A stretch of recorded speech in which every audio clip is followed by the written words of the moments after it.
அரேபிய நாடு. அங்கே ஒரு ஆட்சி தலைவர். அரேபிய நாட்டு ஆட்சி பொறுப்பை ஏற்றுக்கிட்டவர்.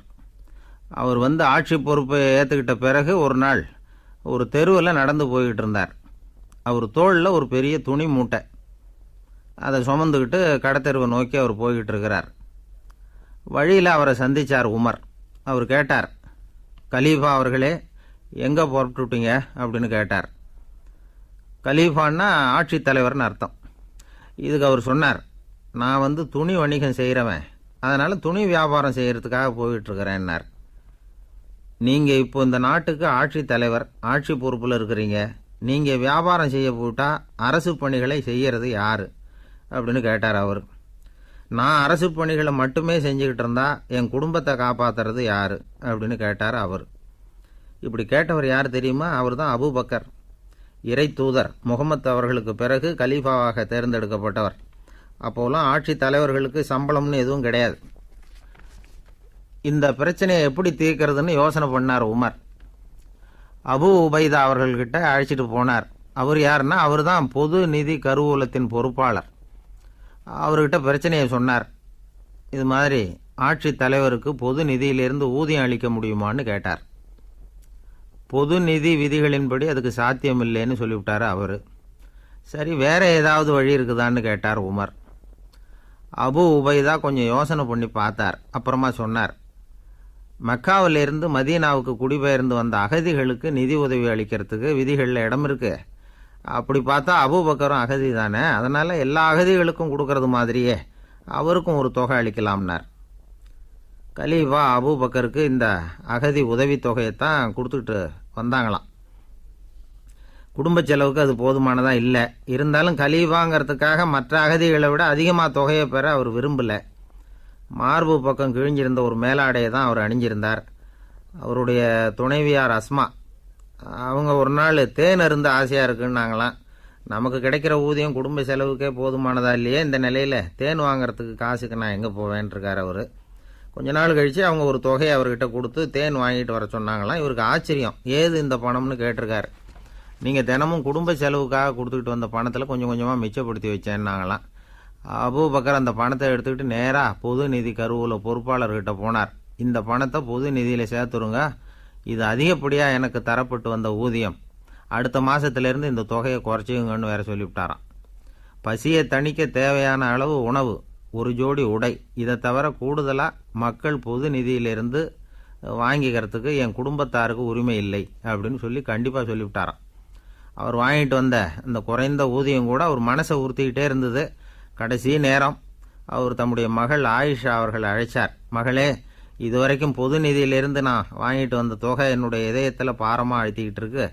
என் தோட்டத்தை விற்று அதில் வர்ற பணத்திலிருந்து நான் இதுவரைக்கும் வாங்கிட்டு வந்த ஊதிய தொகையை கணக்கு போட்டு பொது நிதியில் சேர்த்துடு அப்படின்னாராம். பதவி ஏற்கிறதுக்கு முன்னாடி தன்கிட்ட இருந்ததை விட இப்போ கூடுதலாக என்ன சொத்து இருக்குன்னு பார்த்துருக்கார். ஒரு ஒட்டகம், ஒரு கோப்பை, ஒரு பணியாள். இதையும் அடுத்தபடியாக கலீஃபாவா வர்றவர்கிட்ட ஒப்படைச்சிருங்க அப்படின்னு விட்டாராம். அதே மாதிரி அடுத்து வந்த உமர்கிட்ட ஒப்படைச்சாங்க. அப்போ உமர் சொன்னாராம், அபூபக்கரே, இந்த முன்மாதிரியால் உங்களுக்கு பிறகு இந்த ஆட்சி பொறுப்பை ஏற்கிறவர்களை பெரும் நெருக்கடிக்கு ஆளாகி விட்டீங்க அப்படின்னு சொல்லி ரொம்ப கண் கலங்கினாராம். கடைசியாக அபூபக்கர் தன்னுடைய குடும்பத்தாருக்கு விட்டு சென்ற சொத்து ஒரு படுக்கை விரிப்பு, ஒரு போர்வை, அவ்வளவுதான். இது சிந்திக்க வேண்டிய ஒரு செய்தி. ஒரு ஊரில் ஒரு மன்னர் இருந்தாராம். அமைச்சர் அவர்கிட்ட சொன்னாராம், மன்னா, நம்ம ராஜ்யத்தில் இனிமே லஞ்ச ஊழலே இருக்காதுன்னாராம். ஆஹா, அப்படின்னா ஊழல் பேர் வழிகளையெல்லாம் நாடு கடத்தியாச்சா அப்படின்னு கேட்டிருக்காரு மன்னர். இதுக்கு அவர், அப்படி இல்லைங்க, இனிமே கொடுக்கறதுக்கு ஜனங்கள்கிட்ட பணமே இல்லை. இந்த உலகத்தில் எல்லாருக்கும் மகிழ்ச்சி தரக்கூடிய ஒரு பொருள் எது? இது ஒரு முக்கியமான கேள்வி. இந்த கேள்விக்கு பொருத்தமான ஒரு பதிலை உங்களால் சொல்ல முடியுமா? அதாவது கொஞ்சம் யோசித்து பார்த்தா பணம்னு சொல்லலாமா? இப்போ கையில் காசு இல்லாதவங்ககிட்ட ஒரு 10 ரூபாய் கொடுத்தா அது அவனுக்கு சந்தோஷத்தை கொடுக்கும். ஏற்கனவே வருமான வரி பிரச்சனையில் சிக்கி இருக்கிறவர்கிட்ட இன்னும் கொஞ்சம் பணம் இந்தாங்கன்னு சொல்லி கொடுத்தோம்னா அது அவருக்கு சங்கடத்தை தான் கொடுக்கும். அதனால் அந்த கேள்விக்கு பணங்கிறது பொருத்தமான பதிலாக இருக்க முடியாது. கேள்வி என்னன்னா, இந்த உலகத்தில் எல்லாருக்கும் மகிழ்ச்சி தரக்கூடிய ஒரு பொருள் எது? சரி, இனிப்புன்னு சொல்லலாமா? ஏன்னா எல்லாருக்கும் இனிக்க தானே செய்யும். அதுலேயும் ஒரு சிக்கல் இருக்குது. சர்க்கரை வியாதிக்காரங்களுக்கு அது என்ன சந்தோஷத்தையா கொடுக்கும்? ஆக எல்லாருக்கும் வேறுபாடு எதுவும் இல்லாமல் மகிழ்ச்சியை கொடுக்கக்கூடியது வேறு ஏதோ ஒன்று இருக்குது. அது என்னன்னு கண்டுபிடிக்கணும். அதுதான் இன்றைக்கி தகவல். இப்போ அதை கண்டுபிடிக்கணும்னா இந்த கதையை கேட்கணும். அது என்ன கதைன்னா, ஒரு ஊரில் ஒரு ராஜா இருந்தார். அவருக்கும் இதே சந்தேகம் வந்துட்டுது. அதாவது எல்லாருக்கும் இன்பம் தரக்கூடிய பொருள் எது அப்படின்னு. இதுக்கு பதில் தெரிஞ்சுக்கிறதுக்கு ஆசைப்பட்டார். சரி, அதுக்கு என்ன செய்யலாம்னு யோசனை பண்ணார். நாட்டு மக்களுக்கு பகிரங்கமாக ஒரு அறிவிப்பு கொடுத்தார். நம்ம நாட்டு மக்கள் இன்பம் தரக்கூடிய பொருள் எதுன்னு நினைக்கிறாங்களோ அதை கொண்டுக்கிட்டு வந்து அரண்மனையில் உள்ள கண்காட்சி மண்டபத்தில் வைக்கலாம். அப்படி அவங்க வைக்கிற பொருள்களில் எது எல்லாருக்கும் இன்பம் தரக்கூடியதாக இருக்குமோ அதை வச்சவருக்கு 1000 பொற்காசுகள் பரிசு அப்படின்னு அறிவிப்பு கொடுத்துட்டார். ஜனங்கள் இந்த அறிவிப்பை கேட்டாங்க. அதுக்கப்புறம் சும்மா இருப்பாங்களா? 1000 பொற்காசுன்னா சும்மாவா? அவங்க கையில் என்னென்ன கிடைச்சிதோ அதையெல்லாம் கொண்டாந்து அரண்மனை காட்சி மண்டபத்தில் வச்சுட்டாங்க. அதுக்கப்புறமா ராஜா அங்கே வந்தார். ஒவ்வொன்றா பார்த்துக்கிட்டே வந்தார். முதல்ல ஒரு குயில் இருந்தது, இனிமையாக பாடக்கூடிய குயில். இந்த குயிலோட இன்னிசை எல்லாருக்கும் இன்பம் தரக்கூடியது தான். இருந்தாலும் காது கேட்காதவங்களுக்கு இந்த இசை எப்படி இன்பம் தர முடியும்? அதனால் இது சரியில்லைன்னு விட்டார். அடுத்தபடியாக போனார். அங்கே என்ன வச்சுருக்குறாங்கன்னு பார்த்தா ஒரு அழகான மயில் அங்கே தோகை விரித்து ஆடிக்கிட்டு இருக்குது. இந்த மயிலோட ஆட்டம் மனசுக்கு இன்பம் தரக்கூடியது தான். இருந்தாலும் பார்வை இல்லாதவங்க இந்த ஆட்டத்தை பார்த்து ரசிக்க முடியுமா? முடியாது. அதனால் இதுவும் சரியில்லை அப்படின்னு சொல்லிவிட்டார். அதுக்கு அடுத்தபடியாக போனார். பல வகையான இனிப்பு பண்டங்களை வச்சுருந்தாங்க. பார்த்தார், வயசானவங்களுக்கும் நோயாளிகளுக்கும் இது இன்பம் தராது, துன்பம் தான் கொடுக்கும் அப்படின்னார். இப்படி ஒவ்வொன்றா பார்த்துக்கிட்டே போகிறார். அழகான மலர்கள், கனிகள், ஓவியங்கள் எதுவுமே பொருத்தமாக தெரியல. சகல பேருக்கும் இன்பம் தரக்கூடிய வகையில் எதுவும் இல்லை. கடைசியாக வந்தார். அங்கே ஒரு களிமண் பொம்மை இருந்தது. அது என்ன பொம்மை தெரியுமா? பசியால் வாடி இருக்கிற ஒருத்தருக்கு ஒரு அம்மா இனிமையாக பேசிக்கிட்டு சோறு போடுறது மாதிரி அந்த பொம்மையை செஞ்சுருந்தாங்க. அதுக்கு கீழே அன்பு அப்படின்னு எழுதியிருந்துதான். ராஜா பளிச்சுன்னு ஒரு முடிவுக்கு வந்தார். அந்த பொம்மையை செஞ்ச சிற்பியை வரவழைச்சார், பரிசு கொடுத்தார். அன்பு ஒன்று தான் எல்லாருக்கும் இன்பம் அளிக்கக்கூடிய பொருள். காது கேட்காதவங்களும் அதை கேட்க முடியும், பார்வை இல்லாதவங்களும் அதை பார்க்க முடியும், குழந்தைகளும் அதை உணர முடியும் அப்படின்னு அதுக்கு விளக்கம் கொடுத்தார் அந்த மன்னர். இந்த உலகத்தில் எல்லாருக்கும் மகிழ்ச்சி தரக்கூடிய ஒரு பொருள் அன்பு தான். அதை புரிஞ்சுக்கிட்டு தான் சில கணவன்மார்கள் மனைவி பேரில் ரொம்ப அன்பை காட்டிக்கிறது வழக்கம். ஒரு வீட்டு வாசப்படி பக்கமாக மழைக்கு ஒதுங்கினார் ஒருத்தர். மழை தூரிக்கிட்டு இருந்தது, இருட்டு நேரம். அந்த வீட்டில் இருந்தவர், இன்றைக்கி ராத்திரி வேணும்னா இங்கேயே தங்கிட்டு காலையில் போங்க அப்படின்னார். உடனே இவர் சொன்னார், ரொம்ப நன்றிங்க, ஒரு 10 நிமிஷத்தில் இதை வந்துவிடுறேன் அப்படின்னு சொல்லிவிட்டு எங்கேயோ ஓடினார். 10 நிமிஷம் கழித்து திரும்பி வந்தார். ஆமாம், எங்கே போயிட்டு வந்தீங்கன்னு கேட்டார் வீட்டில் இருந்தவர். நேராக எங்கள் வீட்டுக்கு போய் மனைவிக்கிட்ட இன்றைக்கி ராத்திரி இங்கேயே தங்கிக்கிறேன்னு சொல்லிவிட்டு வந்துட்டேன் அப்படின்னார் அவர். அன்பில் இது ஒரு ரகம். ஆசைப்படுறதில்ல தப்பு இல்லை, ஆனால் அந்த ஆசை தேவைக்கு தகுந்த மாதிரி இருக்கணும். தேவைக்கு மீறிய ஆசைகள் இருக்குது பாருங்கள், அது தேவையில்லை. இந்த கருத்தை வலியுறுத்தது மாதிரி ஒரு கதை உண்டு. தேவேந்திரனுக்கு திடீர்னு வீடு கட்டணும்னு ஒரு ஆசை வந்துதான். வீடுன்னா நாம் கட்டுற மாதிரி இல்லை. தேவேந்திரன் வீடுன்னா சும்மாவா? ஒரு பிரம்மாண்டமான அரண்மனை கட்டணும். அது மாதிரி இந்த 3 லோகத்துலேயும் ஒரு அரண்மனை கிடையாது அப்படின்னு எல்லாரும் சொல்லணும். இது அவனோட ஆசை. உடனே தேவ தச்சரான விஸ்வகர்மாவை கூப்பிட்டான், உத்தரவு போட்டான். விஸ்வகர்மா தன்னுடைய உதவியாளர்களை எல்லாம் கூப்பிட்டு ஒன்றா சேர்த்துக்கிட்டார். படாத பாடுபட்டு ஒரு பெரிய அரண்மனையை கட்டி முடித்தார். கட்டி முடிக்க 1000 வருஷம் ஆச்சு. தேவேந்திரன் பார்க்குறான். அவனுக்கு திருப்தி ஏற்படலை. என்னுடைய அந்தஸ்துக்கு இது ரொம்ப சாதாரணமான கட்டிடம், இதை விட இன்னும் பெருசாக கட்டு அப்படின்னா. தேவ தச்சர் திணறி போயிட்டார். அவரால் அதுக்கு மேலே எதுவும் செய்ய முடியல. என்ன பண்ணுறதுன்னு யோசனை பண்ணார். நேராக நாரதர் காலில் போய் விழுந்தார். நீங்கள் தான் என்னை இந்த பிரச்சனையிலேருந்து காப்பாற்றணும்னார். நாரதர் யோசனை பண்ணார். சரி, கவலைப்படாதேன்னார். நேராக இந்திரன்கிட்ட போனார். இந்திரன் நாரதரை பார்த்த உடனே வாங்கன்னு கூட்டிகிட்டு போய் அரண்மனையை காட்டினான். இது மாதிரி ஒரு அரண்மனையை நீங்கள் வேறு எங்கேயாவது பார்த்துருக்குறீங்களா அப்படின்னு ரொம்ப பெருமையாக கேட்டான். நான் பார்த்ததில்லை, ஆனால் என்னை விட வயசில் மூத்தவர் மகரிஷி லோமேசர், அவர் ஒரு வேளை பார்த்துருக்கிறாரா என்னமோ அப்படின்னார்.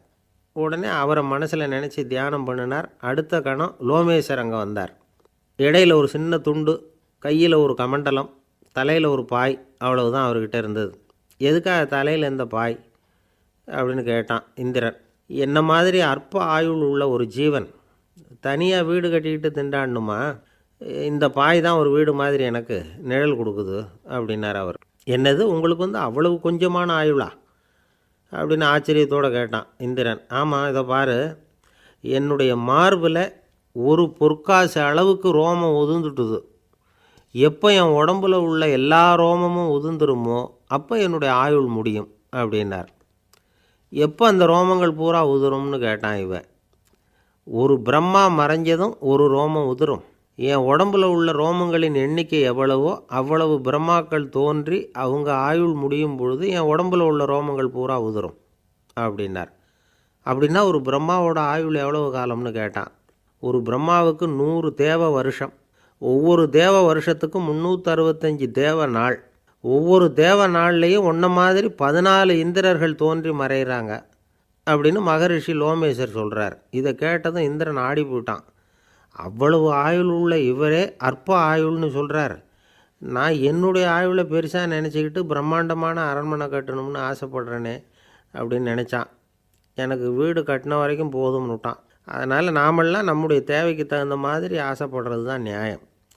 ஆனால் அப்படியே நடந்துக்கிறோம். மனுஷன் கடவுளையே ஏமாற்றி காசு வாங்கிறதுக்குள்ள ஆசைப்படுறான். ஒருத்தன் கடவுளை நினச்சி தவம் இருந்தான். கடவுள் நேரில் வந்தார். தேவலோகத்தில் ரூபாய்க்கெல்லாம் என்ன மதிப்புன்னு கேட்டான். அங்கெல்லாம் ரூபாய்ங்கிறது உங்கள் பணத்தில் 1 கோடி ரூபாய்க்கு சமம்.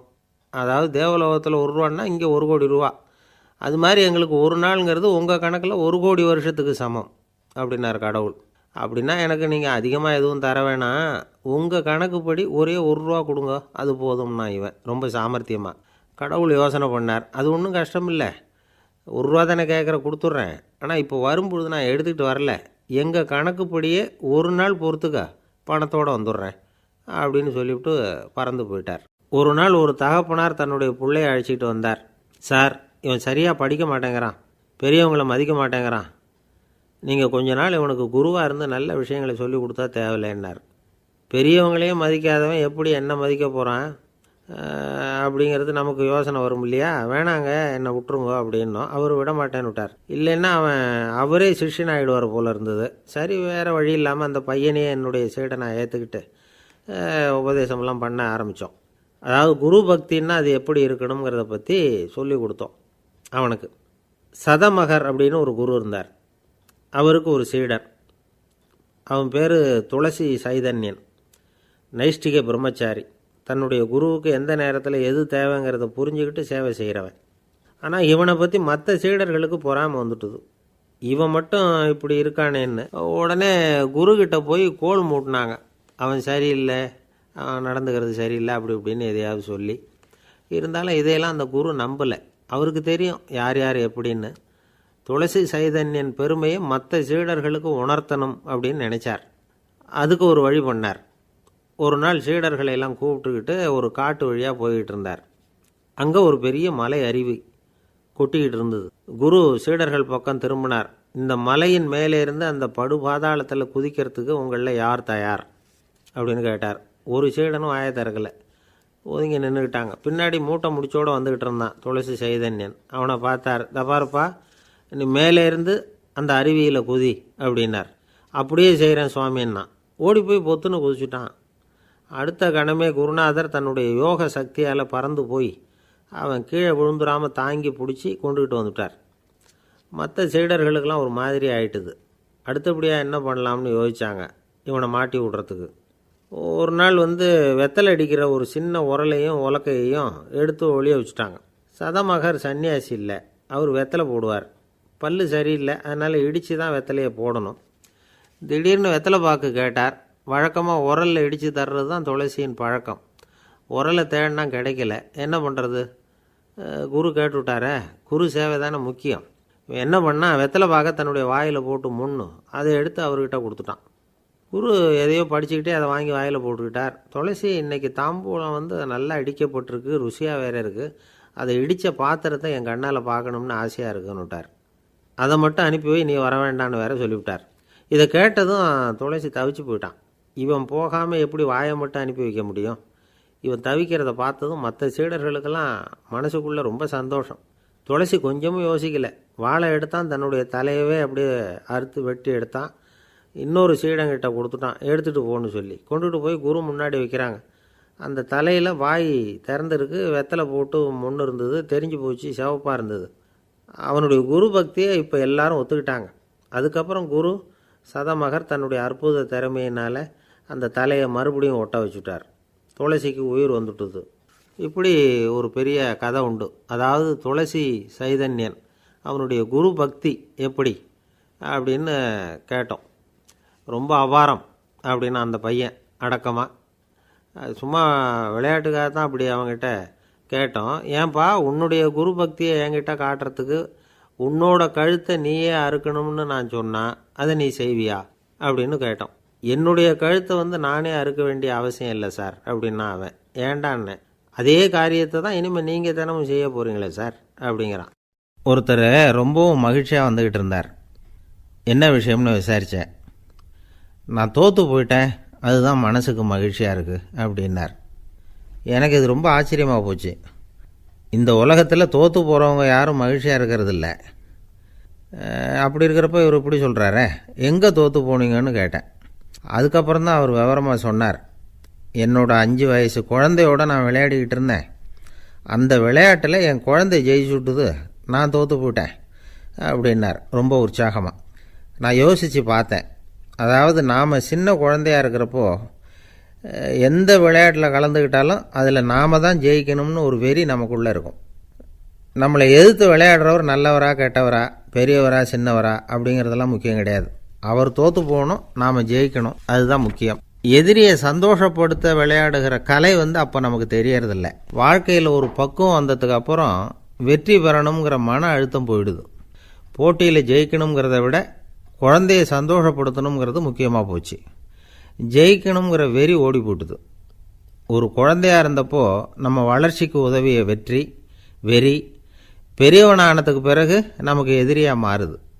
அதை சரியான சமயத்தில் நாம் புரிஞ்சுக்கிட்டோம்னா போதும், நாம் பொழைச்சிக்கலாம். ஒவ்வொரு மனுஷனுமே வாழ்க்கையோட அடுத்த கட்ட வளர்ச்சியில் அடி எடுத்து வைக்கிற நேரத்தில் தன்கிட்ட இருந்து ஏதோ ஒரு குணத்தை அல்லது தன் குணம் இருந்த ஏதோ ஒரு உறவை நாம் இழக்கத்தான் வேண்டியிருக்குது. ஒரு கட்டம் வரைக்கும் உதவியாக இருந்த குணம் அடுத்த கட்டத்துக்கு தடையாக கூட மாறிடலாம். இந்த பரிமாண மாற்றத்துக்கு உள்ளாகிற ஒவ்வொருத்தரும் பிரத்யட்சமாக இதை உணர்றாங்க. ஆனால் பல பேர் எப்படின்னா பழசை திறந்துவிட்டு புதிய கொள்கைகளை உருவாக்கிக்கிறதுக்கு இஷ்டம் இல்லாமல் இருந்துவிடுறாங்க, அல்லது அப்படி செய்ய முடியாமல் தவிக்கிறாங்க. இதையெல்லாம் மீறி அந்த பழசை திறந்துவிட்டா அதை இழந்ததால் உண்டாகிற மன அழுத்தம் சில காலத்துக்கு வருத்திக்கிட்டு தான் இருக்கும், வேறு வழி இல்லை. ஆரோக்கியமான ஒரு முன்னேற்றத்துக்காக அந்த மன அழுத்தத்தை தாங்கிக்கத்தான் வேணும் அப்படிங்கிறாரு அந்த உலக புகழ்பெற்ற மேதை ஒருத்தர், இந்த ஸ்காட் பெக் அப்படிங்கிறவர். பிறந்த நாள் முதல் இதுதான் சரி அப்படின்னு கற்பிக்கப்பட்டு வந்த ஒவ்வொரு தத்துவத்தையும் தங்களுடைய வளர்ச்சிக்கு தகுந்த மாதிரி மாற்றி அர்த்தப்படுத்தி கொள்ள முடியாமல் வாழ்க்கை சூழலில் அப்படியே அரைப்பட்டு தூளாகிறவர்கள் தான் ரொம்ப தவிக்கிறாங்களாம். இதுதான் அவருடைய கருத்து. பெரும்பாலும் மனிதர்களுடைய நடுத்தர வயசில், அதாவது 30 தாண்டுகிற சமயத்தில் தான் இந்த தவிப்பு உண்டாகுதான். இதை தான் மேற்கத்திய நாடுகளில் அடிக்கடி மிட் லைஃப் கிரைசிஸ் அப்படின்னு சொல்கிறாங்க. அப்பப்போ பழசையெல்லாம் தொலைச்சி விட்டு புதுசாக பிறக்கிறதுக்கு கற்றுக்கணும். ஒவ்வொரு நிமிஷத்தையும் அந்த நிமிஷத்துக்கு ஏற்ற சித்தாந்தம் கொண்டவர்களாக சந்திப்போம் அப்படிங்கிறார் அந்த உளவியல் நிபுணர். இப்படி பழகிக்கிட்டால் வாழ்க்கை இன்பமயம், இல்லைன்னா தவிப்பு மயம்தான். பழசை தொலைக்க முடியாதவர்களில் எத்தனையோ பேர் உண்டு, எத்தனையோ ரகம் உண்டு. அதில் வேடிக்கையான நண்பர்களும் உண்டு. ஒருத்தர் நண்பர் வீட்டுக்கு போனார். அவர் ஏதோ இனிப்பு பலகாரம் கொடுத்து சாப்பிட சொல்லியிருக்கிறாங்க அவங்க வீட்டில். இவர் சாப்பிட்டு பார்த்துட்டு சொன்னாராம், சார் 6 மாதத்துக்கு முன்னாடி ஒரு தடவை இங்கே வந்தேன், அப்போது ஒரு இனிப்பு பலகாரம் கொடுத்தீங்க, அது இதை விட நல்லா இருந்தது சார் அப்படின்னாராம். அப்போ செஞ்ச அதே இனிப்பு பலகாரம் தான் சார் இதுவும் அப்படின்னாராம் அவர். இயேசுநாதர்கிட்ட ஒருத்தர் கேட்டாராம், இயேசுவே என்னை எவ்வளவு நேசிக்கிறீர்கள் அப்படின்னு. அவர் தன்னுடைய 2 கைகளையும் அகல விரித்து இவ்வளவு என்று சொல்லி சிலுவையில் உயிர் நீத்தார் அப்படின்னு சொல்லுவாங்க. அதாவது அந்த நேசிப்புக்கு எல்லை கிடையாது, அதே போல் மன்னிப்புக்கும் எல்லை கிடையாது. இது இயேசுநாதர் சொல்லி கொடுத்த ஒரு பாடம். இயேசுனுடைய சீடர்களில் ஒருத்தன் பீட்டர், அவன் ஒரு நாள் இயேசுநாதர்கிட்ட கேட்டிருக்கான், இயேசுவே, நான் என்னுடைய தம்பிக்கிட்ட அடிக்கடி சண்டை போட்டுக்கிட்டு இருக்கிறேன், என்னுடைய சகோதரன் கூட. அவனை நான் எத்தனை தடவை மன்னிக்கிறது? ஏற்கனவே 7 தடவை அவனை மன்னிச்சுட்டேன் அப்படின்னு சொல்லியிருக்கிறான். அப்போது இயேசு சொன்னாராம், மன்னிக்கிறதுக்கு எத்தனை தடவைங்கிற கணக்கெல்லாம் கிடையாது. எத்தனை தடவை உன்னுடைய சகோதரன் உன்னை கோபப்படுத்துகிறானோ அத்தனை தடவை நீ மன்னிக்கிறதுக்கும் தயாராக இருக்கணும், அதுதான் அப்படின்னு சொன்னாராம். அப்போ இவனுக்கு ஒன்றும் புரியல, இது என்ன அவன் தப்பு பண்ணிக்கிட்டே இருப்பான், நாம் மன்னிச்சுக்கிட்டே இருக்கிறதா அப்படிங்கிறது மாதிரி குழப்பமாக இருந்திருக்கிறான். அப்போது இயேசுநாதர் தன்னுடைய சீடன் பீட்டர்கிட்ட ஒரு கதை சொன்னாராம். அந்த கதை இன்றைக்கு நாம் எல்லாரும் சிந்தித்து பார்க்க வேண்டிய ஒரு கதை. அதாவது மன்னிப்பை விரும்புகிறவர்கள் மன்னிக்கவும் தயாராக இருக்க வேண்டும் அப்படிங்கிறது தான் அந்த கதையினுடைய தத்துவம். அந்த இயேசுநாதர் சொன்ன கதை என்னென்னா, ஒரு மன்னர் இருந்தார். அவர் ஒரு நாள் அரண்மனையில் உட்காந்து கணக்கு வழக்குகள்லாம் பார்த்துக்கிட்டு இருந்தார்.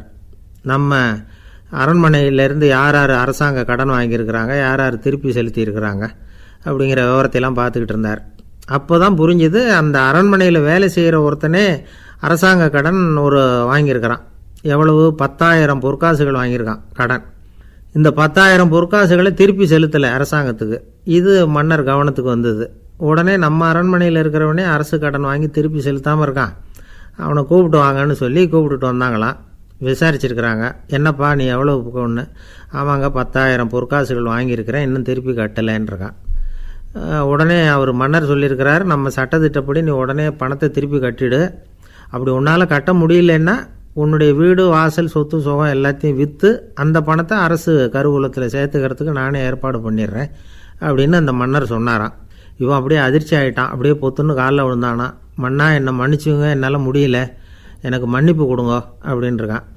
உடனே அவர் எழுந்திரிச்சு, சரி நீ மன்னிப்பு கேட்டுவிட்ட, அதனால் உன்னை மன்னிக்கிறேன், நீ பணம் கட்ட வேண்டாம் அப்படின்னு சொல்லி அந்த மன்னர் அவனை விட்டுட்டாராம். பணத்தையும் தள்ளுபடி போட்டார், நீ திருப்பி கட்ட வேண்டான்னு.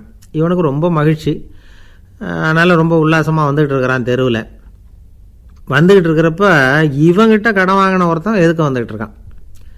அவன் இவங்கிட்ட ஒரு 100 பொற்காசுகள் கடன் வாங்கியிருக்கான். அவன் வந்தான், இவன் போய் அவன் சாட்டையாக பிடிச்சிக்கிட்டான், நீ எப்படா என் கடனை திருப்பி கொடுக்க போகிறேன்னு. அவன் இப்போ முடியல, கொஞ்சம் பொறுத்துக்கா, அப்புறம் தரேன் இருக்கான். அதெல்லாம் முடியாது, நீ கொடுத்து தான் ஆகணும் அப்படின்னு இவன் புடிவமாக சொல்கிறான். இப்போ நிலைமையை பாருங்கள், இவன் ஏற்கனவே 10,000 பொற்காசுகள் அரசாங்கத்தில் கடன் வாங்கினா அதுக்கு மன்னிச்சு விட்டுட்டார் இவனை. ஆனால் இவன் இன்னொருத்தனை மன்னிக்கிறதுக்கு தயாராக இல்லை. இவங்கிட்ட கடன் வாங்கின இன்னொருத்தன் 10 பொற்காசுகள், அவனை மன்னிக்க தயாராக இல்லை. அவனை கொண்டு போய் நீதிமன்றத்தில் கொண்டு போய் நிறுத்தி தண்டனை வாங்கி கொடுத்துட்டான். நீதிபதி என்ன சொன்னார், அந்த இவன் வாங்கின பொற்காசுகளை திருப்பி கட்டுற வரைக்கும் ஜெயிலில் இருக்கணுங்கிறது தீர்ப்பு. ஆனால் உடனே அரசர் காதில் விழுந்தது. சொல்லிட்டாங்க, உங்ககிட்ட மன்னிப்பு வாங்கிட்டு போனானே ஒருத்தன், அவன் இன்னொருத்தனை மன்னிக்கிறதுக்கு தயாராக இல்லை, அவனை கொண்டு போய் ஜெயிலில் அடைச்சிட்டான் அப்படின்னு. உடனே மன்னர் பார்த்தார், இவனை மறுபடியும் கூப்பிட்டு வர சொன்னார். தபாரப்பா, நான் உன்னை மன்னிச்சு விட்டேன், ஆனால் நீ இன்னொருத்தனை மன்னிக்கிறதுக்கு தயாராக இல்லை, அதனால் என்னுடைய தீர்ப்பையும் மாற்றுறேன், நீயும் அரசு கடன் தீர்ற வரைக்கும் ஜெயிலில் தான் இருக்கணும் அப்படின்னு சொல்லி ஜெயிலுக்கு அனுப்பிச்சிட்டாராம். இப்படி ஒரு கதையை இயேசுநாதர் தன்னுடைய சீடருக்கு சொன்னதாக ஒரு வரலாறு. அது என்ன, அதிலேருந்து நாம் புரிந்து கொள்ள வேண்டியதுன்னா, நாம் மன்னிக்கப்படணும்னு நாம் விரும்புகிறோம்னா நாம் இன்னொருத்தரை மன்னிக்கிறதுக்கு தயாராக இருக்கணும். அதனால் நாம் இன்னொருத்தரை யாரையும் மன்னிக்க மாட்டோம், ஆனால் என்ன இன்னொருத்தர் மன்னிக்கணும் அப்படிங்கிறது மாதிரி செய்யக்கூடாதுன்னு சொல்லுவாங்க. அது மாதிரி நாம் இப்போ இது தப்பாக புரிஞ்சுக்கிறவங்களும் இருக்கிறாங்க. பாவம் மன்னிப்புங்கிறதுலாம் எதுக்குன்னா, அதாவது மறுபடியும் பாவம் செய்யாமல் இருக்கிறதுக்காக தான். அதான் மன்னிக்கிறாரே அப்படிங்கிறதுக்காக மறுபடியும் பாவம் பண்ணிகிட்டு இருக்கிறது இல்லை. அதான் ஒருத்தர் கேட்டாராம், பாவத்திலேருந்து மன்னிப்பு கிடைக்கணும்னா நீ என்ன செய்யணும் அப்படின்னு கேட்டிருக்கார். அதுக்கு அவன் சொல்லியிருக்கிறான், நான் முதல்ல பாவம் செய்யணும், அப்போ தானே மன்னிப்பு கிடைக்கும் அப்படின்னு நானாம். இப்படிப்பட்டவர்கள் தான் இன்றைக்கி உலகத்தில் அதிகமாக இருக்கிறாங்க. அதனால் இந்த மன்னிப்பின் மகத்துவங்கிறது இயேசுநாதர்கிட்டேருந்து தான் நாம் புரிஞ்சுக்கணும். அந்த இயேசு சொன்ன அந்த மன்னிக்கிற மனோபாவம் இருந்தால் இன்றைக்கி உலகம் பூராவும் அமைதி பூங்காவாக இருக்கும்.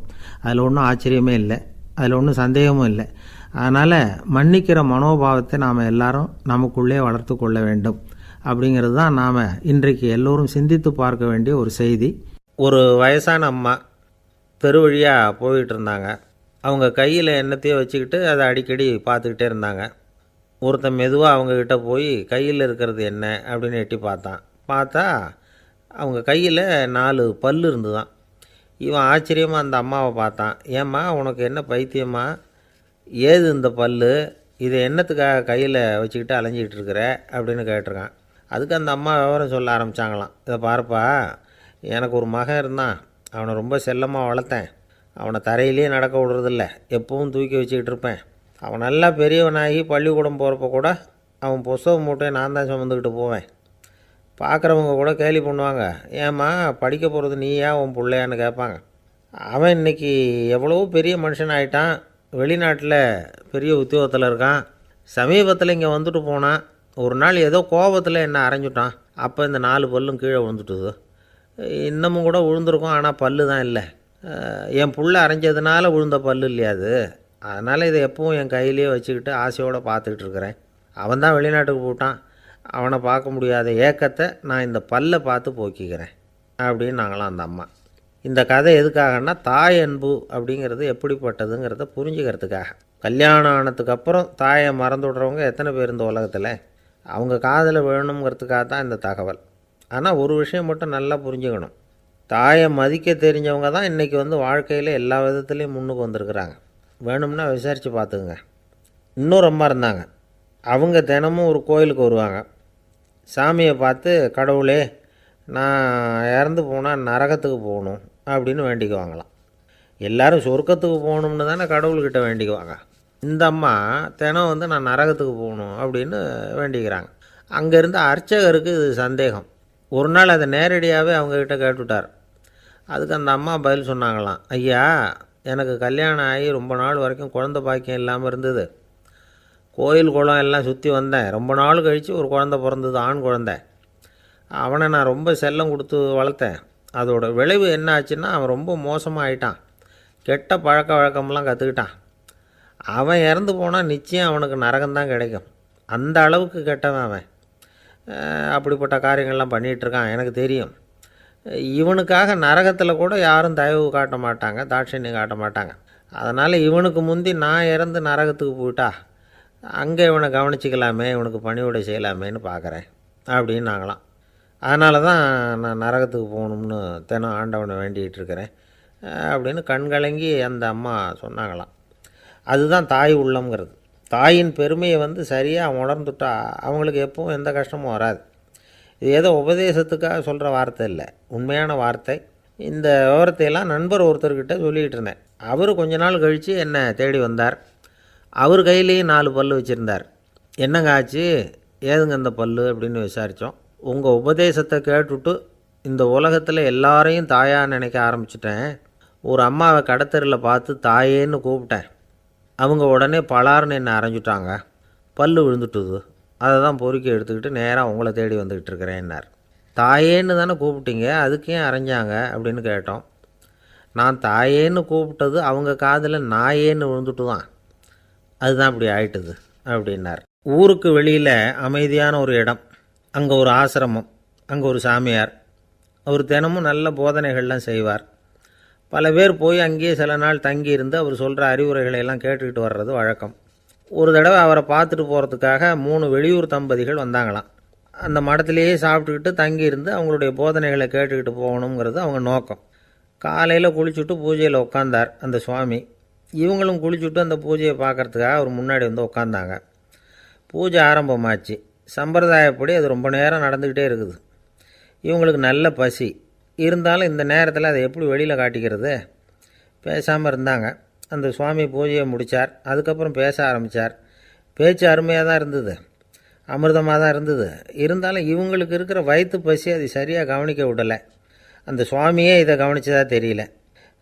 இவங்களுக்கு மனசுக்குள்ளே ஒரு எண்ணம், உள்ளே சாப்பாடு தயாராகிட்டு இருக்கும் போல இருக்குது, இந்த பேச்சு முடிஞ்சதும் நம்மளை உள்ளே அழைச்சிட்டு போய் சாப்பாடு போடுவாங்கன்னு நினைக்கிறோம் அப்படின்னு இவங்களாம் நினச்சிக்கிட்டாங்க.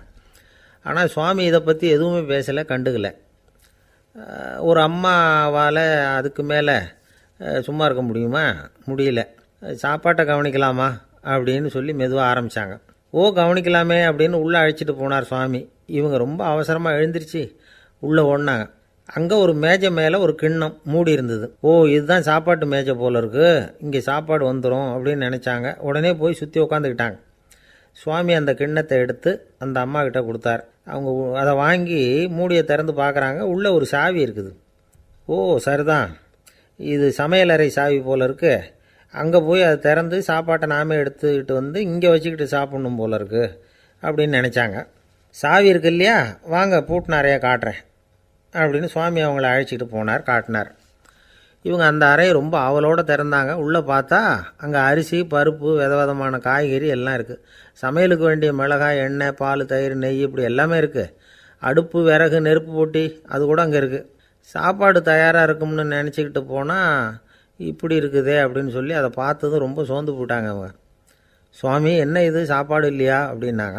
அதுதான் சாப்பாட்டுக்கு வேண்டிய எல்லாம் இங்கே இருக்குதே, அடுப்பு மூட்டி நீங்கள் தான் அவங்கவுங்க ருசிக்கு தகுந்த மாதிரி சமைச்சிக்கணும். இந்த சன்னியாசிக்கு எப்படி சமைக்க தெரியும் அப்படின்னு கேட்டார் சுவாமி. சாப்பாடு தயாராக இருக்கும்னு நாங்கள் எதிர்பார்த்தோம் அப்படின்னாங்க. நீங்கள் இப்படி சொல்லுவீங்கன்னு நானும் எதிர்பார்த்தேன். இது வரைக்கும் நான் எவ்வளவோ தத்துவம்லாம் எடுத்து சொன்னேன். எல்லாத்தையும் விட இதுதான் அனுபவபூர்வமான தத்துவம். ஆண்டவன் நமக்கு நல்ல மனசை கொடுத்துருக்குறான், நல்ல வாய்ப்புகளையும் தந்திருக்கிறான், அதையெல்லாம் பயன்படுத்திக்கக்கூடிய மூளையையும் சிந்தனையையும் கொடுத்துருக்குறான். அதனால் அடுப்பை தான் நீங்கள் மூட்டணும், அடுப்பை நீங்கள் தான் மூட்டணும், உங்களுக்கு உகந்ததை நீங்கள் தான் சமைச்சு ருசித்து அனுபவிக்கணும். ஆண்டவனே அதை செஞ்சுக்கிட்டு இருக்க மாட்டான் அப்படின்னாராம் அந்த சுவாமி. நம்முடைய வாழ்க்கையில் பல நல்ல பலன்களை பெறுறதுக்கு நாம் தான் முயற்சி பண்ணணும். அதுக்குரிய சூழ்நிலையை தான் ஆண்டவன் கொடுப்பானே தவிர அதை விளக்கிறதுக்காக தான் அந்த சுவாமி அப்படி செஞ்சு காட்டியிருக்கிறார். இது ஒரு பெரியவர் இப்படி ஒரு விளக்கம் கொடுத்தார். அதுக்கப்புறம் அந்த 3 தம்பதிகளும் தெளிவடைஞ்சுட்டாங்களாம். நாம் தெளிவடைகிறது எப்போங்கிறது தான் தெரியல அப்படின்னு பல பேர் இதை கேட்டுட்டு சொல்லிகிட்டு இருக்கிறாங்க. இந்த கதையை நம்முடைய நண்பர் ஒருத்தர்கிட்ட சொன்னேன். அந்த நண்பர் ரொம்ப சந்தோஷப்பட்டார். நீங்கள் சொல்கிறது கரெக்டு சார், ஆனால் நான் அதை விட ஒரு படி மேலே சார். எனக்கெல்லாம் அரிசி பருப்பு இருக்கிற ரூம் எதுன்னு கையை காட்டிட்டா போதும், உடனே கிண்ணத்துலேருந்து சாவியை எடுத்து கொடுக்கணுங்கிற அவசியம்லாம் இல்லை எனக்கு. அப்புறம் எப்படி ரூமை திறந்துருவீங்க அப்படின்னு கேட்டேன். பூட்டை உடச்சி திறந்துருவேன், அதுதான் எனக்கு பழக்கம் அப்படிங்கிறார். ஐயா, என்னுடைய நூல் வெளியீட்டு விழாவுக்கு அவசியம் நீங்கள் வரணும் அப்படின்னு கூப்பிட்டார் ஒருத்தர். எப்போ வரணும்னு கேட்டேன். அடுத்த வாரம்னார். சரி, புத்தகம் தயாராகிட்டுதா அப்படின்னேன். நாளைக்கு தான் அச்சிக்க கொடுக்க போகிறேன்னார். என்னங்க இது, புத்தகம் அச்சிடுறதுக்கு முன்னாடியே அழைப்புதழை அச்சடிச்சு விட்டீங்களே அப்படின்னு கேட்டேன். அதனால் என்னங்க, அந்த காலம் மாதிரி அப்போல்லாம் அச்சுக்கலை எவ்வளவோ முன்னேறியாச்சுங்க. Linotype, monotype, phototype, laser இப்படி என்னென்னமோ வந்தாச்சு. இன்றைக்கி கொடுத்தா நாளைக்கே புத்தகம் தயார் அப்படின்னார். இப்படி இந்த அளவுக்கு முன்னேறி இருக்கிற இந்த அச்சுக்கலை ஆரம்பத்தில் எப்படி இருந்தது தெரியுமா? அந்த காலத்தில் காகிதம்னா என்னென்னே தெரியாது, அப்படி ஒன்று கண்டுபிடிக்கப்படவே இல்லை. அப்போல்லாம் எதையாவது ஒன்று எழுதணும்னா அதுக்கு ஆட்டு தோலை தான் பயன்படுத்தி இருக்கிறாங்க. கண்ணுக்குட்டி தோல் கூட அதுக்கு உபயோகப்பட்டு தான். ஐரோப்பாவில் இருந்த பாதிரியார்கள் தோலில் எழுதப்பட்ட புத்தகத்தை தயாரிக்கிறதுல ரொம்ப கெட்டிக்காரங்களாம். எகிப்து, அப்புறம் மத்திய தரைக்கடல் ஓரத்தில் உள்ள நாடுகள், இங்கெல்லாம் தோல் தான் எழுதுபொருளாக பயன்பட்டு வந்திருக்குது. ஆனால் நம்ம நாட்டில் ஓலைச்சுவடிகளை எழுத்துக்கு பயன்படுத்தியிருக்கிறாங்க. எழுதுறதுக்கு தோலை பயன்படுத்தினவங்க பிறகு பேப்பரைஸ் அப்படிங்கிற கோரை புல்லை அதுக்கு பயன்படுத்தினாங்களாம். இதெல்லாம் அப்படி கொஞ்சம் கொஞ்சமாக கண்டுபிடிச்சிட்டு வந்திருக்கிறாங்க. அந்த புல்லை கச்சிதமாக நறுக்க வேண்டியது, நல்லா பதப்படுத்த வேண்டியது, அதுக்கப்புறம் அதில் எழுத வேண்டியது, அவ்வளவுதான். பேப்பருங்கிற சொல்லே இந்த பேப்பைரஸ் அப்படிங்கிறதுலேருந்து வந்தது தான். அதுக்கப்புறம் தான் காகிதம் வந்தது. இதை முதல்ல சீன நாட்டில் தான் கண்டுபிடிச்சாங்க. அது வந்த பிறகு அச்சு எந்திரம் கண்டுபிடிக்க வேண்டிய அவசியம் ஏற்பட்டது. அதை கண்டுபிடிச்சவர் ஜெர்மானிய அறிவியல் அறிஞர் ஜான் கூட்டன்பர்க். அச்சுக்கலைக்கு அடித்தளம் அமைச்சவர் அவர் தான். ஜெர்மனியில் மெயின்ஸ் அப்படிங்கிற ஊரில் 1399 பிறந்தார். அவரோட மாமன் ஒருத்தர் உலோக வேலையில் வல்லவர். அவர்கிட்ட அந்த வேலையை கற்றுக்கிட்டார். அதோட வைர கற்களை பட்டை தீட்டுறதுலேயும் ரொம்ப தேர்ச்சி பெற்றிருந்தார். இளம் வயசுலேயே சும்மா இருக்க மாட்டாராம், எதை செஞ்சாலும் அதை திறமையாக செய்வாராம். அவர் தான் முதல்ல மர அச்சு எழுத்துக்களை உருவாக்கினார். அது மேலே மை தடவி பிரதிகள் எடுத்தார். அதுக்கப்புறம் உலோக எழுத்துக்கள், முதல்ல காரியம், அப்புறம் இரும்பு, அப்புறம் கலப்பு உலோகம், பிறகு அச்சடிக்கிறதுக்கு எந்திரம் ஒன்றையும் உருவாக்கினார். முதல்ல பைபிள் அச்சடித்தார். 1468 அவர் இறந்து போனார். 16ஆம் நூற்றாண்டில் மேலை நாடுகளிலிருந்து மர எழுத்துக்களை கொண்டுக்கிட்டு தமிழ்நாட்டில் கிறிஸ்தவ நூல்களை அச்சிட்டாங்க. அப்போல்லாம் அச்சகங்கள் போதிய அளவுக்கு இங்கே இல்லை. அதுக்கு என்ன காரணம்னா, இந்தியர்கள் அச்சகங்களை நடத்தக்கூடாது அப்படின்னு சட்டம். 1835 வரைக்கும் அந்த சட்டம் நடைமுறையில் இருந்தது. இந்த நிலைமையில் அங்கேயும் இங்கேயுமா 1-2 அச்சகங்கள் ஆரம்பமாச்சு. 1713 தரங்கம்பாடியில் லூத்தரன் மிஷன் அச்சகம், அதே ஆண்டில் சென்னையில் SPCK அச்சகம். இது ரெண்டும் தான் இந்தியாவில் முதல்ல தொடங்கப்பட்ட அச்சகங்கள். ஆட்டுத்தோல்லையும் ஓலைச்சுவடியிலையும் எழுதப்பட்ட எழுத்துக்கள் இன்றைக்கி எங்கேயோ போயிடுது. ஆனால் நம்ம ஊரில் எழுத்தாளர்கள் நிலைமை தான் ஒன்றும் சொல்லிக்கிறது மாதிரி இல்லை. நம்ம ஆள் ஒருத்தர் சொன்னார், சார் நான் சொந்தத்தில் ஒரு அச்சாபீஸ் வச்சுருந்தேன், இப்போவும் வச்சுருக்கிறேன். அதனால் என்னுடைய படைப்புகளை புத்தகமாக வெளியிடுறதில் எனக்கு ஒன்றும் கஷ்டம் இல்லை. வருஷத்துக்கு ஒரு புத்தகம் எழுதி வெளியிட்டுருவேன். 15 வருஷமாக இலக்கிய உலகத்துக்கு இப்படி சேவை செஞ்சுக்கிட்டு வர்றேன். ஆனால் இந்த வருஷம்தான் வாசகர்கள் எனக்கு பாராட்டு விழா நடத்தியிருக்கிறாங்க அப்படின்னார். இந்த வருஷம் அப்படி என்ன விசேஷம் அப்படின்னு கேட்டோம். இந்த வருஷம்தான் நான் எந்த புத்தகம் எழுதி வெளியிடாமல் இருந்தேன், அதுக்காகத்தான் எனக்கு இந்த பாராட்டு விழா அப்படின்னார். ஒரு நண்பர் இருக்கார், எப்போ பார்த்தாலும் கையில் ஒரு புத்தகம் இருக்கும்.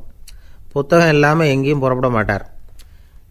எதுக்காக இப்படி எடுத்துகிட்டு போகிறீங்க அப்படின்னு கேட்டால், எனக்கு இது ஒரு நல்ல நண்பன் மாதிரி. இந்த காலத்தில் எங்கே போனாலும் காத்திருக்க வேண்டியிருக்கு. அது மாதிரி சமயத்தில் நான் நண்பன் கூட பேசிக்கிட்டு இருப்பேன் அப்படிம்பாரான். ஒருத்தர் ஒரு பெரிய அரச பதவியில் இருந்தார். அவர் பதவியிலேருந்து இறங்க வேண்டிய சூழ்நிலை. அரசு கொடுத்துருந்த வீட்டை விட்டுட்டு வெளியில் வர்றார். வரும்பொழுது 2 கையிலையும் 2 பெட்டியை எடுத்துகிட்டு வந்தாராம். சார் உங்களுடைய உடைமைகள் அப்படின்னு கேட்குறாங்க அங்கே இருந்த ஊழியர்கள். இவர் தன்னுடைய கையில் இருக்கிற பெட்டியை காட்டி, இதுதான் என்னுடைய சொத்து அப்படின்னாராம். ஒரு பெட்டியில் அவருடைய உடைகள், இன்னொரு பெட்டியில் அவர் விரும்பி படிக்கிற புத்தகங்கள். அவ்வளோதான். இதுதான் இருந்துதான். புத்தகம் படிக்கிறது மனசுக்கு நல்லதுங்கிறது நமக்கு தெரியும். புத்தக வாசிப்பு உடம்புக்கும் நல்லதுங்கிறாங்க. அது நமக்கு ஆச்சரியமாக தான் இருக்குது. ஒரு நபர் ஒரு வருஷத்தில் சராசரியாக 2000 பக்கங்களை படிச்சிருக்கணுமா, யுனெஸ்கோ பரிந்துரை. ஆனால் நம்ம நாட்டில் நாம் சராசரியாக படிக்கிறது 32 பக்கங்கள். அவ்வளவுதான். இவ்வளவுக்கு நம்ம நாட்டில் 6000த்துக்கும் மேற்பட்ட நாளேடுகள், 2000த்துக்கும் மேற்பட்ட இதழ்கள், மலர்கள், இவ்வளவு இருந்தும் சரியாக வரல. இந்த உலகத்தில் முதல் நூலகம் எங்கே எப்போ ஆரம்பமாச்சு தெரியுமா? கிமு 2500 ஆண்டில் அது ஆரம்பமாயிருக்குது. பாபிலோனியாவில் அமில் அணு அப்படிங்கிற அரசன் தான் நூலகத்தை உருவாக்கி இருக்கிறான். அப்போல்லாம் தாள் கிடையாது, களிமண் தான். களிமண் பலகைகளில் எழுதி அது தொகுத்து அப்படியே நூலாக்கி அதை நூலகத்தில் வச்சுருப்பாங்களாம். அரசருடைய நூலகத்தில் 1000த்துக்கும் மேற்பட்ட நூல்கள் இருந்ததாக வரலாற்று குறிப்பு இருக்குது. அது மட்டும் இல்லை, அந்த நூலகத்தில் பொருள் வாரியாக, அதாவது சப்ஜெக்ட் வாரியாக புத்தகங்களை வகைப்படுத்தி வச்சுருந்தாங்களாம். அதில் மிச்சம் இருந்த ஒரு 25 களிமண் பலகை புத்தகங்கள் இன்றைக்கும் பிரிட்டிஷ் அருங்காட்சியகத்தில் இருக்குதான். அச்சு தாள் இதெல்லாம் ஏற்பட்டதுக்கப்புறம் அமைக்கப்பட்டது தான் பிரான்சில் இருக்கக்கூடிய பாரிஸ் நூலகம். 1480 பிரெஞ்சு மன்னர் 11ஆம் லூயி இந்த நூலகத்தை அமைச்சாராம். ஆனால் அப்போல்லாம் அரசர்கள் மட்டும்தான் நூலகத்தை பயன்படுத்த முடியுமா. அதுக்கப்புறம் 17ஆம் நூற்றாண்டில் இந்த முறை மாறி பொதுமக்கள் அங்கே போகலாம், படிக்கலாம் அப்படிங்கிற நிலைமை தான். போட்லியன் நூலகம் அப்படின்னு அதுக்கு பேர், பாரிஸ் நகரத்தில் இருக்குது. அங்கே தான் நூல்களின் பட்டியல் தயாரிப்பு பணி ஆரம்பமாச்சு. கல்வி வளர்ச்சியையும் நூலகத்தையும் இணைச்சவர் நெப்போலியன் போனபார்ட். முன்பணம் செலுத்தி புத்தகத்தை படிக்கிற முறையையும் அவர் தான் கொண்டுகிட்டு வந்தாராம். மக்கள்கிட்ட வசூலிக்கிற வரியின் ஒரு பகுதியை நூலகத்துக்கு பயன்படுத்தினவரும் அவர் தானா. நெப்போலியன் நூலகத்தில் உலகத்தில் உள்ள எல்லா மொழி நூல்களும் இருக்குதான். அங்கே ஒரு தமிழ் நூலும் இருந்திருக்குது. அது என்னென்னா கம்பராமாயணம். சோவியத் யூனியனுக்கு படையெடுத்து போனப்போ அங்கேருந்து லட்சக்கணக்கான புத்தகங்களை இந்த பனிச்சறுக்கு வாகனங்கள் இருக்குல்ல, அதில் கொண்டுகிட்டு வந்ததாக வரலாறு. அடுத்தபடியாக குறிப்பிட்டு சொல்லத்தக்க நூலகம் எதுன்னா பிரிட்டிஷ் நூலகம். மிக பழைய கையெழுத்து பிரதியெல்லாம் கூட அங்கே இருக்குது. 1753 ஆரம்பமாச்சு. அதில் உள்ள நூல்களை வரிசையாக அடுக்கினா 180 கிலோமீட்டர் நீளத்துக்கு வருமா. மிகப்பெரிய நூலகம் அமெரிக்க தலைநகர் வாஷிங்டனில் இருக்குதான். இந்தியாவை பொறுத்த வரைக்கும் பெரிய பழைய நூலகம் எதுன்னா கல்கத்தா நூலகம். எல்லா இந்திய மொழி நூல்களும் இங்கே உண்டு. மகாகவி பாரதியார் நடத்தின இந்தியாங்கிற இதழின் எல்லா பிரதிகளும் அங்கே பாதுகாப்பாக இருக்குது.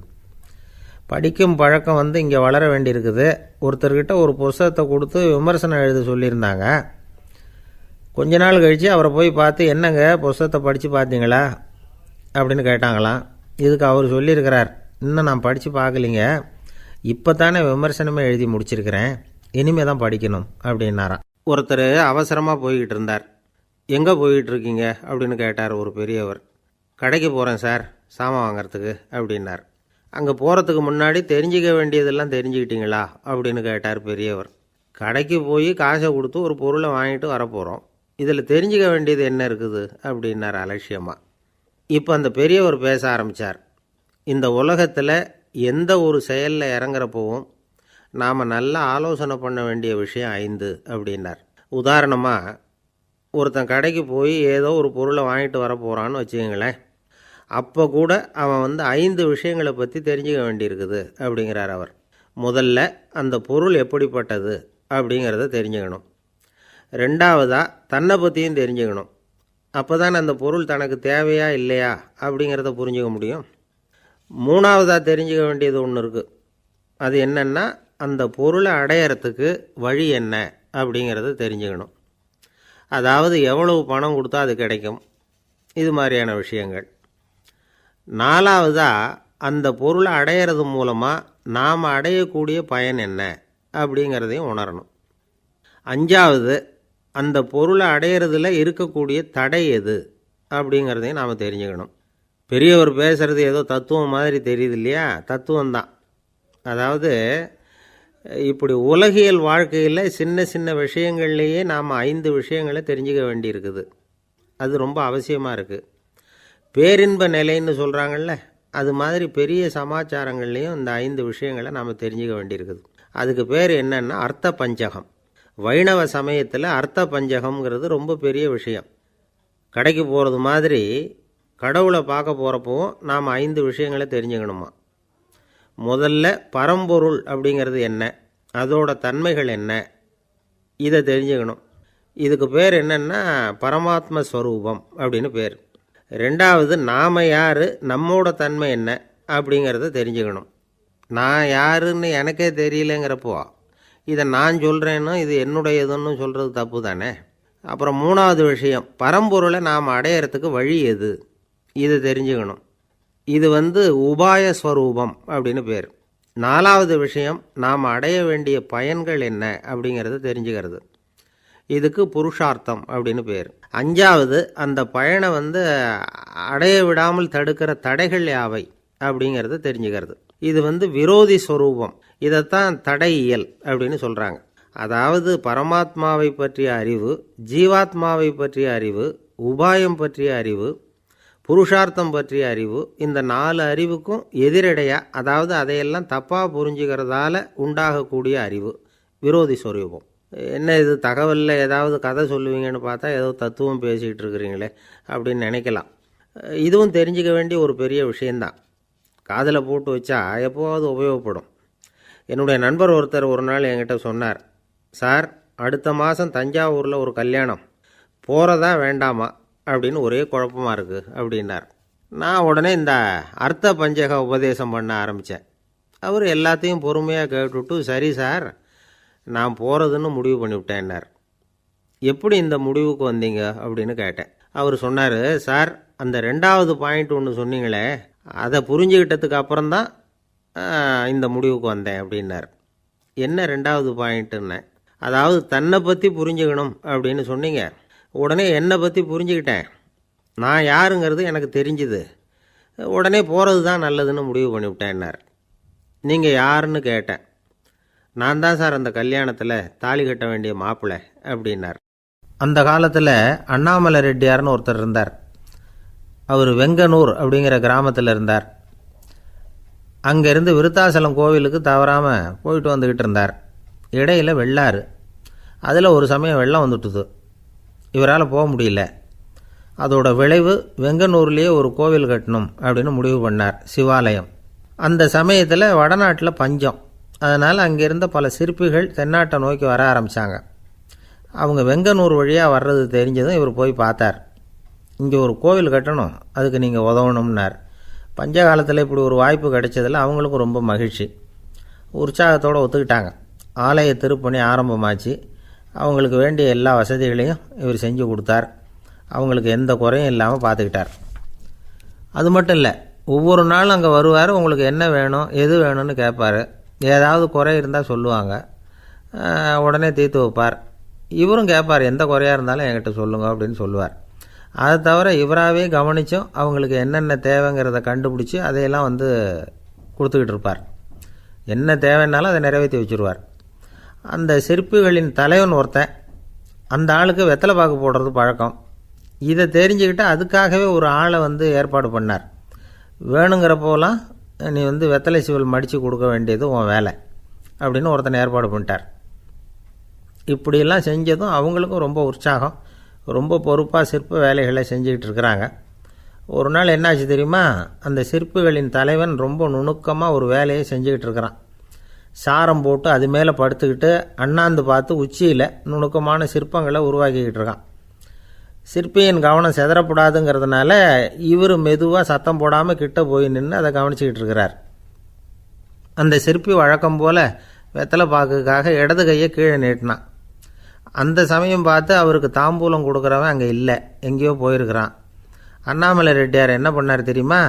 தனக்காக கொடுக்கப்பட்ட தாம்பூலத்தை வாங்கி சிற்பியின் கையில் கொடுக்குறார். அவன் வாங்கி போட்டுக்கிட்டான்.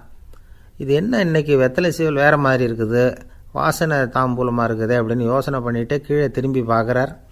பார்த்தா ரெட்டியார் மறுபடியும் சிற்பி கை நீட்டும் பொழுது கொடுக்கறதுக்காக தாம்பூலத்தை மடித்து வாங்கி வச்சுக்கிட்டு தயாராக நிற்கிறார்.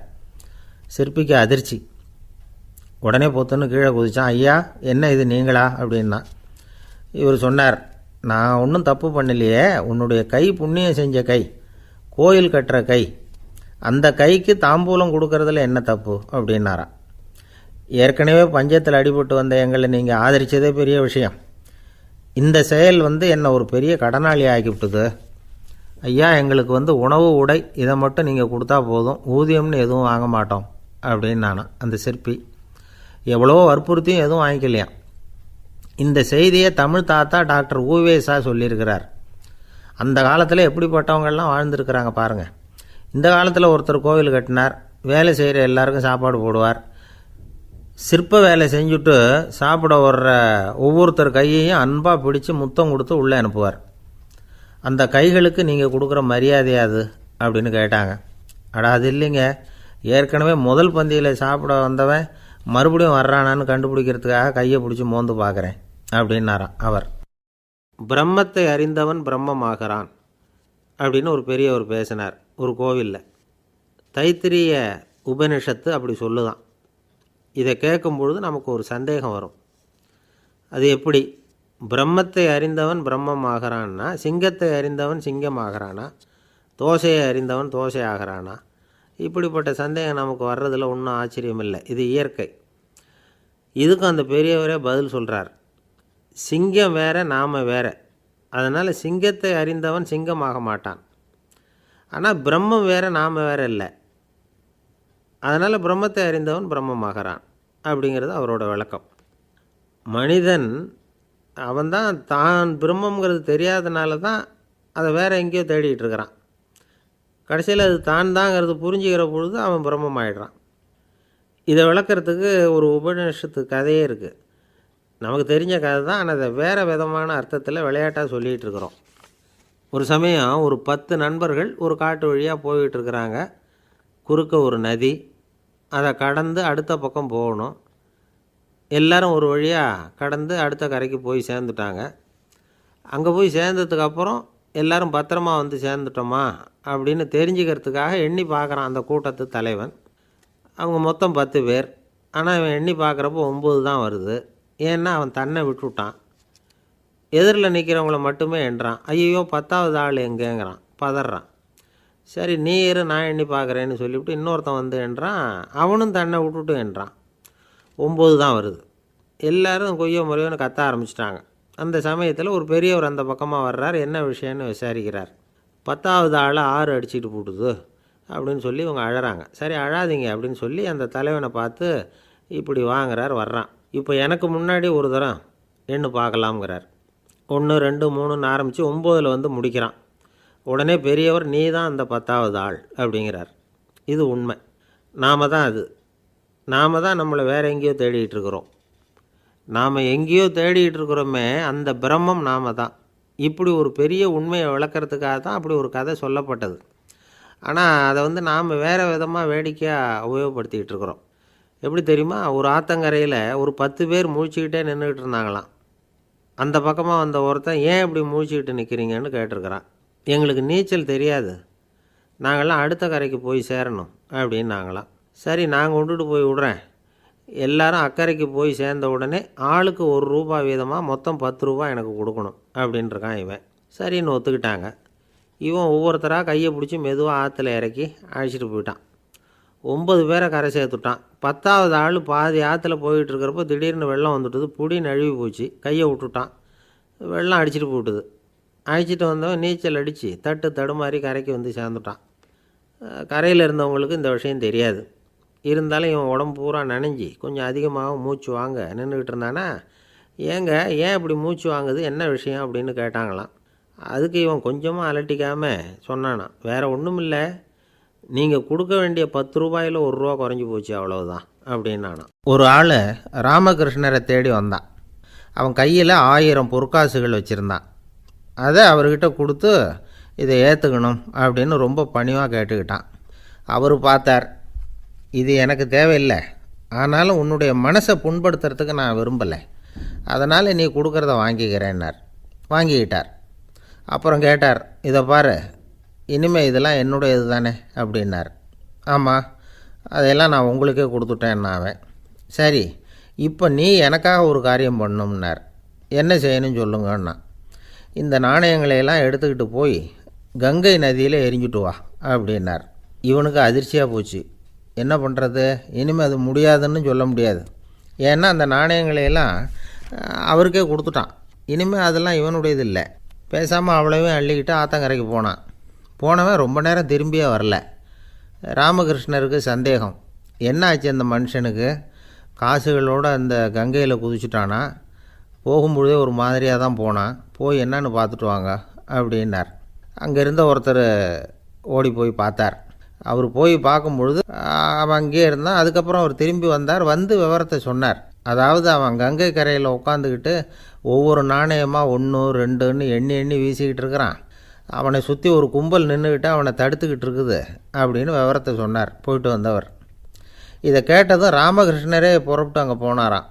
என்ன இப்படி பண்ணிகிட்ருக்கிற? நான் உன்னை அந்த நாணயங்களை கங்கையில் வீசி எறிய சொன்னேன், நீ ஏன் அதை எண்ணிக்கிட்டு இருக்கிற அப்படின்னார். பழக்கம்தான் காரணம். நான் ஒவ்வொரு நாளும் ஒவ்வொன்றா சேமித்து வச்சேன். இன்றைக்கி என்கிட்ட நிறைய இருக்குது. உங்களுக்கு ஒரு 1000 நாணயங்களை கொடுக்கணுங்கிறது என்னோடய ஆசை அப்படின்னா. இப்போ ராமகிருஷ்ணர் சொன்னார், ஒரே நேரத்தில் எல்லாத்தையும் சம்பாதிச்சிருந்தா நீ எண்ணுறது பொருத்தமாக இருக்கும். எல்லாத்தையும் இழக்கும்போது ஒவ்வொன்றா எண்ணிக்கிட்டு இழக்கிறதுங்கிறது சரியான செயல் இல்லை. அதனால் ஒரே தடவையாக எல்லாத்தையும் தூக்கி எறிஞ்சிடும் அப்படின்னார். இது இழப்பது அப்படிங்கிற ஒரு உயர்ந்த நிலை. இதை நாம் யதார்த்த வாழ்க்கையில் சம்மந்தப்படுத்தி பார்த்து குழப்பிக்கிட்டு இருக்கக்கூடாது.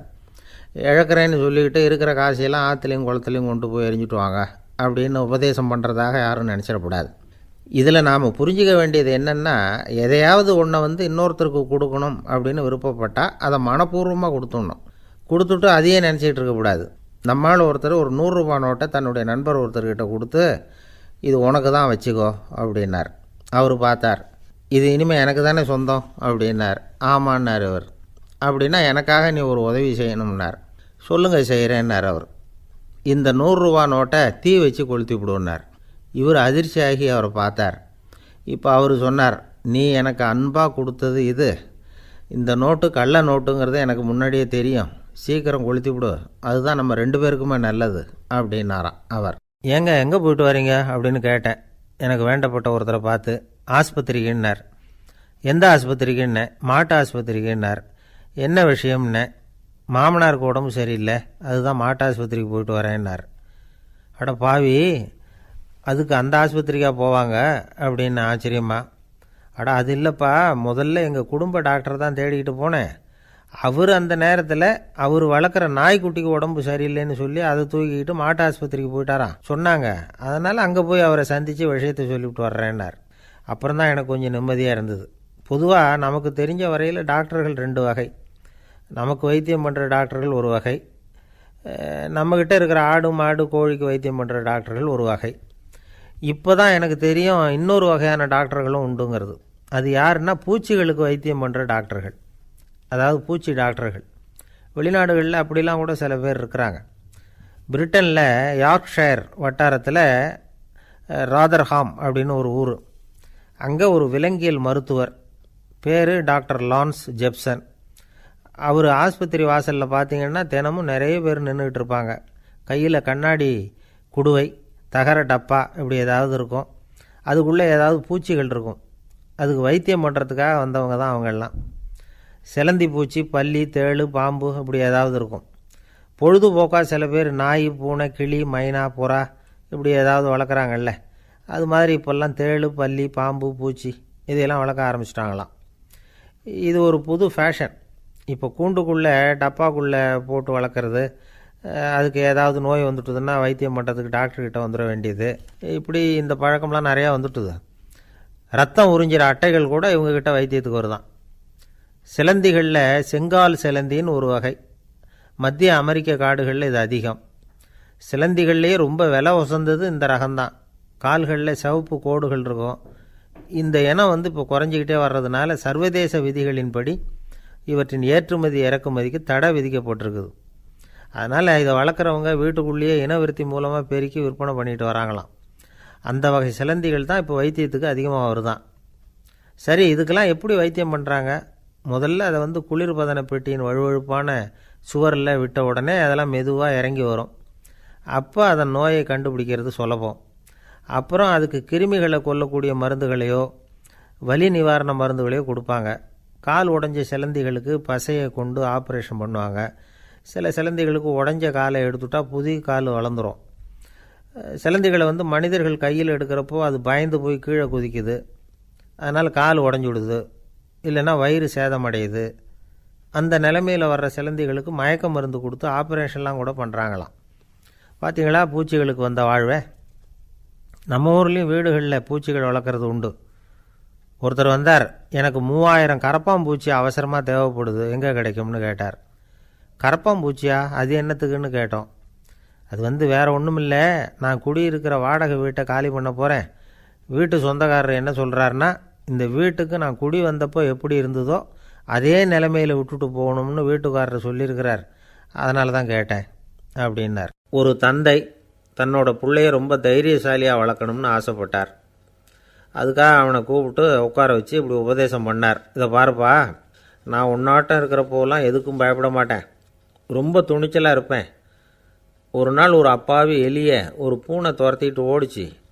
நான் உடனே என்ன செஞ்சேன் தெரியுமா? அந்த பூனையை பிடிச்சேன், அது வாலில் ஒரு பட்டாசு சரத்தை கட்டினேன், கொளுத்தி விட்டேன். படபடன்னு வெடிக்க ஆரம்பிச்சுட்டுது. அது துள்ளிக்கிட்டு அங்கேயும் இங்கேயும் ஓடி இருக்கு பாரு ஓட்டம், ரொம்ப தமாஷு அப்படின்னார் அப்பா. இப்படி சொல்லிவிட்டு பையனை பார்த்து, இதை கேட்குறதுக்கு உனக்கும் துணிச்சல் வருதா? நான் என்னுடைய செயலை நீ கேட்குறப்போ உனக்கு துணிச்சல் வருதா அப்படின்னு கேட்டார். வருதுன்னா பையன். எப்படின்னா அப்படிங்கிற விவரத்தையும் சொன்னான் அவன். அதாவது எலியை விரட்டினத்துக்காக பூனை வாலில் பட்டாசு கொளுத்துனீங்க நீங்கள், பூனையை விரட்டினத்துக்காக உங்கள் கழுத்தில் பட்டாசு சரத்தை மாட்டினா என்னென்னு தோணுது எனக்கு அப்படின்னு நான் பையன். பையனோட துணிச்சல் அப்பாவே நடுங்க வச்சுட்டுது. அது சரி, ஒரு அப்பா பிள்ளைக்கு இப்படியா உபதேசம் பண்ணுறது? எல்லாருக்கிட்டையும் அன்பாக பழகிறது எப்படி அப்படின்னு சொல்லி கொடுக்கணும். பிஞ்சு உள்ளங்களில் நஞ்சை தூவலாமா? ஒரு நாள் விநாயகர் ஒரு பூனையோடு விளையாடிக்கிட்டு இருந்தாராம். அப்படி ஆசையாக விளையாடிக்கிட்டு இருந்தப்போ அவரோட கை நகம் தவறுதெல்லாம் பூனையோட முகத்தில் பட்டுட்டு தான். அது ஒரு சின்ன கீறலை உண்டாகி விட்டுது. அப்பா அவர் அதை ஒரு பெருசாக நினைக்கல. கொஞ்ச நேரத்துக்கு அப்புறம் விநாயகர் வீட்டுக்கு வந்தார். அவங்க அம்மா பார்வதி தேவியை பார்த்தார். பார்வதி தேவி கன்னத்தில் விரலால் கீறினது மாதிரி ஒரு அடையாளம் இருந்தது. விநாயகருக்கு அதிர்ச்சி, ஆச்சரியம். நம்ம அம்மா இந்த உலகத்துக்கே தாயார், அப்பேற்பட்ட அவங்க முகத்திலேயே கீறலை உண்டாக்கக்கூடியவங்க யாராக இருக்க முடியும் அப்படின்னு யோசனை பண்ணார். தாயே, உன்னுடைய கன்னத்தில் இந்த வடு எப்படிம்மா ஏற்பட்டதுன்னு கேட்டார். குழந்தாய், இது நீ செஞ்ச காரியம்தான்ப்பா, உன்னுடைய கை நகம் கீறினதுனால ஏற்பட்ட வடு தான் இது அப்படின்னாங்க அவங்க. விநாயகர் திடுக்கிட்டு போட்டார். எப்படிம்மா அது? நான் எந்த காலத்துலேயும் ஒன்று அப்படி கீறினதாக எனக்கு நினைவு இல்லையே அப்படின்னார். இன்னைக்கு காலையில் ஒரு பூனையை கீறினதை நீ மறந்துட்டியா அப்படின்னாங்க அந்த அம்மா. விநாயகர் திகைச்சு போய் நின்னார். பார்வதி தேவி சொன்னாங்க, இதை பார்ப்பா, இந்த உலகத்தில் இருக்கக்கூடிய எல்லா உயிர்கள்லேயும் நான் இருக்கிறேன். நான் தான் இந்த உலகமாக ஆகியிருக்கிறேன். ஆகையினால நீ யாரை துன்புறுத்தினாலும் அது உண்மையிலேயே என்ன துன்புறுத்தினதாக தான் வந்து முடியும் அப்படின்னாங்க. விநாயகர் மனசுக்குள்ளே ஒரு வெளிச்சம் ஏற்பட்டு தான். அதுக்கப்புறம் அவர் யாரையுமே கல்யாணம் பண்ணிக்காததுக்கு அதுதான் காரணமாக. இந்த உலகத்தில் எல்லாரையும், இங்கே இருக்கிற எல்லாத்தையும் தாயின் வடிவமாக அவர் பார்க்க ஆரம்பிச்சிட்டாராம். குருதேவர் ராமகிருஷ்ணர் இந்த கதையை எடுத்து சொல்லியிருக்கிறார். நபிகள் நாயகம் ஒரு தடவை ஒரு நாற்காலியில் உட்காந்து என்னமோ யோசனை பண்ணிகிட்டு இருந்திருக்கிறார். அப்போ அவரோட உடையில் ஒரு கீழ்ப்பகுதி தரையில் படிஞ்சு கிடந்திருக்குது. அங்கே விளையாடிக்கிட்டு இருந்த ஒரு பூனை அது மேலே வந்து படுத்து தூங்கி போச்சு. தொழுகை செய்ய வேண்டிய நேரம் வந்துட்டது. நபிகள் நாயகம் எழுந்திருக்க பார்த்தார். அப்போ தான் பூனை தன்னோட உடை மேலே படுத்து தூங்கிட்டு இருக்கிறது கண்ணில் படுது. பூனையோட தூக்கத்தை கலைக்க விரும்பல அவர். தன்னுடைய சகோதரியை கூப்பிட்டார். ஒரு கத்திரிக்கோள் எடுத்துகிட்டு வர சொன்னார். பூனை படுத்திருந்த உடைப்பகுதி மட்டும் இருக்குல்ல, அதை மட்டும் அதோட கத்திரிச்சு விட்டுட்டு அதுக்கப்புறம் அவர் எழுந்திரிச்சு தொழுகைக்கு போனாராம். அதாவது பிற உயிர்கள்கிட்ட எப்படி அன்பு காட்டணுங்கிறத பெரியவங்க எவ்வளவோ விதத்தில் நமக்கு எடுத்து காட்டியிருக்கிறாங்க. இருந்தாலும் எத்தனை பேர் மனசில் அதெல்லாம் உரைச்சிருக்குது. நாமளும் நம்ம ட்ரெஸ்ஸு மேலே ஒரு பூனை படுத்திருந்தா ஒரு கத்திரிக்கோலை தான் தேடுவோம், எடுத்துகிட்டு வர சொல்லுவோம். துணியை வெட்டுறதுக்கு பதிலாக இல்லை அதோட வாழை வெட்டினா என்ன அப்படின்னு தோணும். ஒரு ஆள் ரொம்ப பிரியமாக ஒரு பூனையை ஆற்றுல குளிப்பாட்டிக்கிட்டு இருந்தானா. எப்படி? அந்த பூனையை ஆற்று தண்ணியில் அமுக்கி அமுக்கி குளிப்பாட்டிக்கிட்டு இருக்கிறான். அந்த வழியாக போன பெரியவர் ஒருத்தர் இதை பார்த்தார். இதை பார்ப்பா, பூனையை அது மாதிரி ஆற்று தண்ணியில் அமுக்கி குளிப்பாட்டாத, மூச்சு திணறி செத்து போடும் அப்படின்னு அட்வைஸ் பண்ணார். நீ போய் அவன் வேலையை பார்த்துக்கிட்டு, எனக்கு எல்லாம் தெரியும்னா இவன். சரின்னு அவர் போயிட்டார். கொஞ்ச நேரம் கழித்து அவரே அந்த வழியாக திரும்பி வந்துக்கிட்டு இருந்தார். ஆற்றுல பூனையை குளிப்பாட்டிக்கிட்டு இருந்தவன் அழுதுகிட்டு உட்காந்துருக்கிறான். பக்கத்தில் அந்த பூனை செத்து கிடக்குது. இதை பார்த்தார் பெரியவர். நான் தான் அப்போவே சொன்னேனே அந்த பூனையை ஆற்றுல நினைக்காதேன்னு, அதை கேட்டிருந்தா இப்படி ஆயிருக்குமா அப்படின்னார். அந்த ஆள் கோபமாக இவரை முறைச்சி பார்த்தான். அட போய்யா, இந்த பூனை ஆற்றுல குளிச்ச